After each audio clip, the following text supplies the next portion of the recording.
मवियाच्या विधानसभा प्रचाराचा नारळ आज फुटणार आहे। मुंबईतील षण्मुखानंद सभागृहात मविया संयुक्त मेळावा घेणार आहे।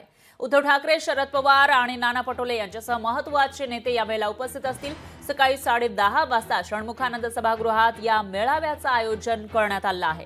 तर मविया आता विधानसभेसाठी कामाला लागल्याचं पाहायला मिळतं। लोकसभेमध्ये चांगलं यश मवियाला राज्यात आलं आहे, त्यामुळे आता विधानसभेमध्ये सुद्धा चांगल्या जागा मिळतील अशी आशा त्यांना आहे। आत्मविश्वास जोडावल्याचं पाहायला मिळतं आणि त्याच उत्साहासह मविया कामाला लागल्याचं दिसतंय। आजपासून मवियाचा हा प्रचाराचा नारळ फुटणार आहे, त्यामुळे कशा पद्धतीने मविया राज्यामध्ये विधानसभेसाठी प्रचार करणार याकडे लक्ष आहे।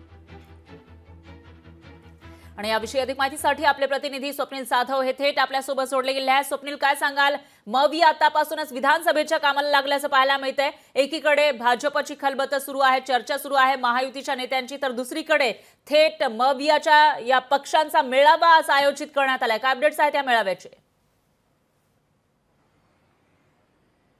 नक्कीच आगामी विधानसभा निवडणुकीच्या अनुषंगाने महाविकास आघाडीच्या प्रचाराचा नारळ आज फुटणार आहे, कारण मुंबईतील षण्मुखानंद हॉलमध्ये आज महाविकास आघाडीचा पदाधिकारी मेळावा होणार आहे। आणि या मेळाव्यातून खरं तर महाविकास आघाडी ही विधानसभेसाठी एकत्र कशाप्रमाणे लढणार आहे आणि काय रणनीती आहे, पदाधिकाऱ्यांना कशाप्रमाणे आदेश देण्यात येतात, सूचना देण्यात येतात, या सगळ्याकडे लक्ष असणारे मात्र आज सर्व पदाधिकाऱ्यांना हे पक्षाच्या वरिष्ठ नेत्यांकडून म्हणजेच काँग्रेस, राष्ट्रवादी काँग्रेसचे शरदचंद्र पवार गटाचे शरद पवार असतील, राष्ट्रवादी काँग्रेसचे एकूणच ठाकरे गटाचे प्रमुख असतील, यांच्याकडून खरं तर आज सर्व पदाधिकाऱ्यांना एकत्र लढण्याबद्दल संकेत देण्यात येणार आहेत। मात्र जागा वाटपासंदर्भात अद्याप काही चर्चा नाहीये, परंतु सर्वांनी महाविकास आघाडीला जिंकवण्यासाठी कामाला लागा अशा प्रकारचे आदेश आज देण्यात येऊ शकतात। आणि जो वक्फ बोर्डावरून जो एकूणच घमासान हा राज्यामध्ये देशामध्ये सुरू आहे, यावरती सुद्धा आज भाष्य होईल। मात्र एकूणच पदाधिकारी मेळाव्यामध्ये कशाप्रमाणे महाविकास आघाडी एकत्र लढणार याबद्दलचे काही संकेत आहेत आणि काय सूचना देतात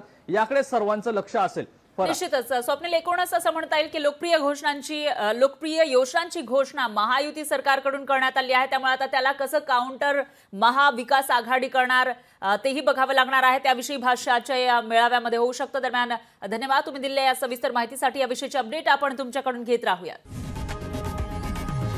लोकशाही मराठी ऐका, पहा, जागरूक रहा।